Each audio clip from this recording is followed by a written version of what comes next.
Hi, I'm Michael Josh, and you're watching GadgetMatch. For many years now, Motorola's G series of smartphones has been the go-to budget phone for consumers here in North America. And before we get overwhelmed by a barrage of phones that are about to come, Motorola is announcing their 2019 series, the G7, available in 3 variants: the G7, the G7 Power, and the G7 Play. So, what can these phones do, and how are they different? This is our Motorola G7 series first look.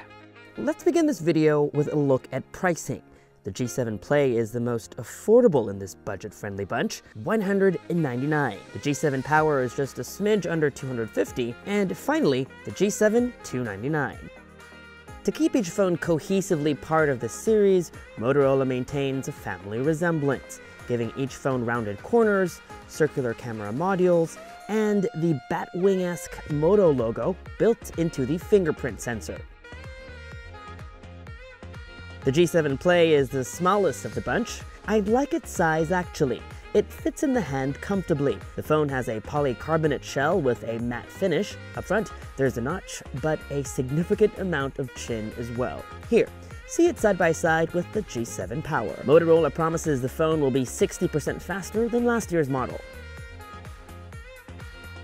As its name implies, the G7 Power is all about its long-lasting 5,000 mAh battery. Motorola is promising 3 days of average use and 9 hours of use with a 15-minute turbocharge. It's also made of polycarbonate material, but with a top layer that gives it a bit of shimmer that's made to look and feel like glass. Apart from its battery and display, the G7 Power shares similar specs with the G7 Play, but it does have a little bit more memory.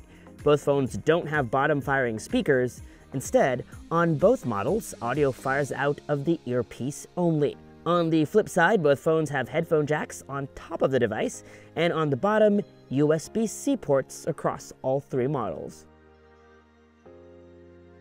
We save the best for last. The G7 is clearly the most premium phone of the bunch, with Gorilla Glass on both its front and back. It's sleek and elegant with beautiful curves. I particularly like this clear white model that's accented beautifully by the silver trim.